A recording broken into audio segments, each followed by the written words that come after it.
When discussions of the original Pokemon games come up, there's usually going to be someone popping into the conversation who will bring up Pokemon Green and will claim that it was either the very first Pokemon game or that it was so different looking from Red and Blue that it was never released outside of Japan. I've noticed this sort of thing springing up in different Pokemon communities, so I thought I'd shed some light on things to straighten things out. You'd actually be surprised how screwed up the Pokemon game releases can actually be. Let's start with the first Pokemon games ever released. In the year 1996, Japan saw the releases of both Pocket Monsters Red and Pocket Monsters Green. These were the two games that started the franchise off and made the series a tremendous hit, and also provided a massive boost in sales for the already successful Game Boy platform. For whatever reason, people seem to be under the impression that Green was the first release in the series and that Red and Blue soon followed after. I suppose when looking around on the net, you can find quite a bit of confusing information that leads people to believe that Green was a standalone title and Red and Blue were always the primary pair due to Green never having been given an international release. In reality, Pocket Monsters Red and Green were the first games released in the series, followed by Blue and then Pikachu Edition, otherwise known as Yellow by most people. The first thing people seem to jump onto are the sprites from Green. When compared to the sprites of the international releases, one can see that Green has some really ugly looking sprites for the Pokemon in battles. What most people don't seem to realize is that the international releases of Red and Blue are actually just Pocket Monsters Red, Green, and Blue merged together into two titles. But how does that work out, you may ask? For starters, Green was not the only version with the ugly looking sprites. Originally, both Red and Green had the original sprites you see here. However, when Pocket Monsters Blue was released in Japan, it featured a set of updates including a new Cerulean dungeon layout, new in-game trades, wild Pokemon in different locations, including ones only available within in-game trades from the previous versions, and even a new set of sprites for the Pokemon. Unlike Red and Green, Blue was only available to purchase for subscribers of a Japanese magazine called Koro Comics. Blue also fixed several glitches that existed within Red and Green, while also presenting a few issues of its own once the series was launched internationally. On Cinnabar Island, a trainer trades you his Electrode for your Raichu. After the trade is done, he claims your Raichu evolved. What happened here was that Nintendo originally used the core game coding from Red and Green, while using Blue sprites, layouts, and scripts when the international versions were made. In the original Red and Green versions, you traded a Raichu for an Electrode.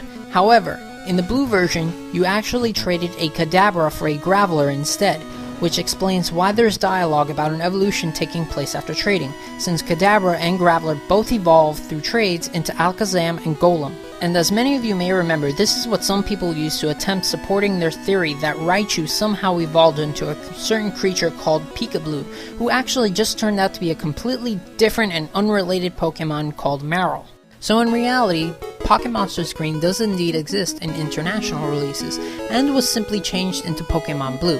To sum it up, neither of the original complete Japanese versions actually released outside of Japan, as they were all mixed together in one way or another. However, there are two titles that never saw a release outside of Japan in any shape or form. These games were Pokemon Stadium and Pokemon Card GB2. Here comes Team Great Rocket. While you may think Pokemon Stadium did in fact come out, what we actually got was Japan's sequel, Pokemon Stadium 2. So does that make our Pokemon Stadium 2 Japan's Pokemon Stadium 3? I'll explain.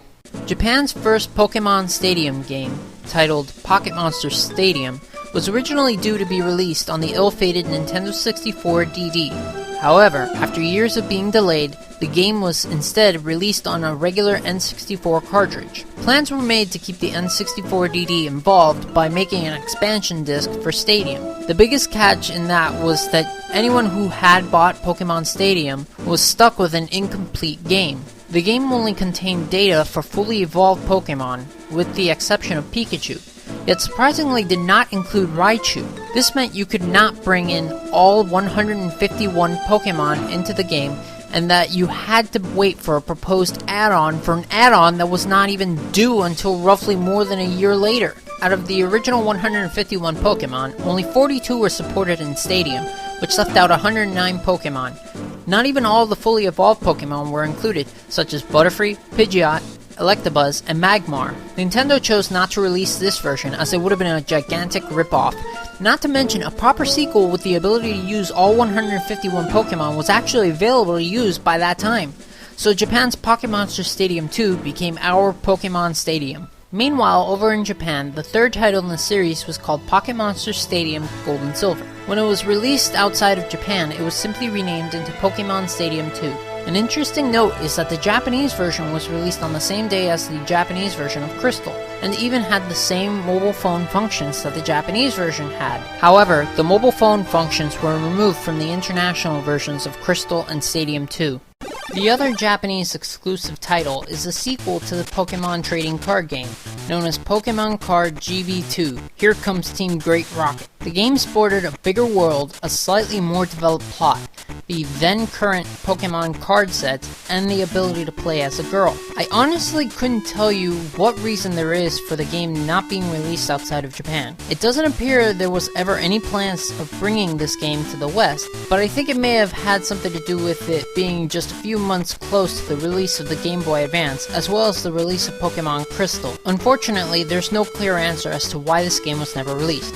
Perhaps it was due to there already being two major Pokemon releases around the same time, along with a new handheld platform just around the corner. Or maybe it could have been just a possible lack of sales from the original title. Who knows? All I can say is that it's high time we got a sequel on the DS. If Yu-Gi-Oh! Can pump out annual sequels, why not a new game for the Pokemon card game? Come on, Nintendo! Well, hopefully I cleared a few things up. As you can see, the first generation of Pokemon games were a blend of 3 games for everyone outside of Japan. The first 3D game in the series wasn't actually the first, and there was a sequel that was never released outside of Japan. So the next time someone claims Pokemon Green was the supposed black sheep of the first generation games, you can let them know that wasn't really the case, and that there have only been 2 full Pokemon games never released outside of Japan. While there are currently 3 Mystery Dungeon titles available on WiiWare only in Japan, it's still a bit too early to say that they won't ever be released outside of Japan. Oh, and before I forget, there was also a Pokemon Picross game planned for the Game Boy and Game Boy Color, but it was actually never made, making it one of the only cancelled Pokemon games to be known publicly.